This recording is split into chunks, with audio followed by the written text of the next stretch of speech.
Another day, another basketball stories na naman ang pagkikwentuhan natin. At ngayon nga ang balitang trade ni Bam Adebayo sa Los Angeles Lakers at ang balitang pagbabalik ni Andrew Wiggins sa Golden State Warriors.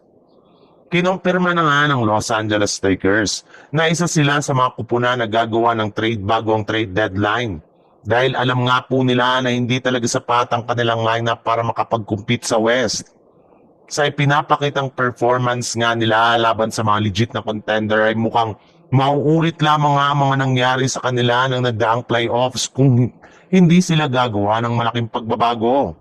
Kaya eto na nga ang mismong dahilan bakit madami-dami na namang mga malalaking pangalan ang nakadikit ngayon sa Los Angeles Lakers sa trade market. Iba't ibang trade scenario ulit nga ang nagsilabasan ngayon para lamang mapalakas ang kanilang lineup.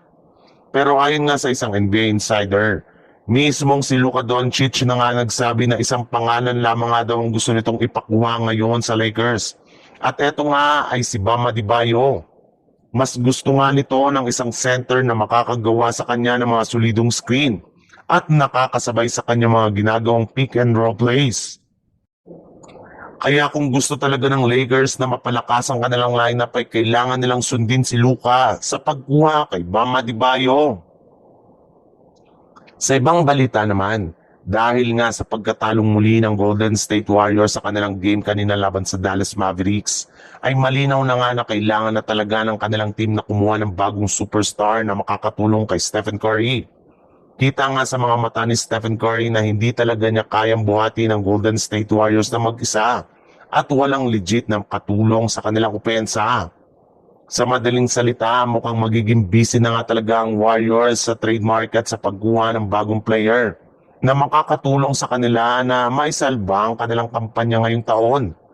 Ayon nga sa ikinumpirma ng isang NBA insider, isa nga daw sa mga dapat abangan ngayon na move na pwedeng gawin ng Warriors sa mga susunod na linggo ay ang pagbabalik nila sa kanilang dating superstar na si Andrew Wiggins na kasalukuyang available rin naman nga sa trade market. Imbis nga daw na kumuha ang Warriors ng bagong center na kanilang frontcourt, ay mas prioridad nga po ng kanilang team na kumuha ng isang bagong wingman sa kanilang lineup. Simula nga nang mawala si Butler ay kinulang na nga sila ng isang 3-and-D player sa kanilang lineup kaya di talaga malabo na ibalik nila si Wiggins.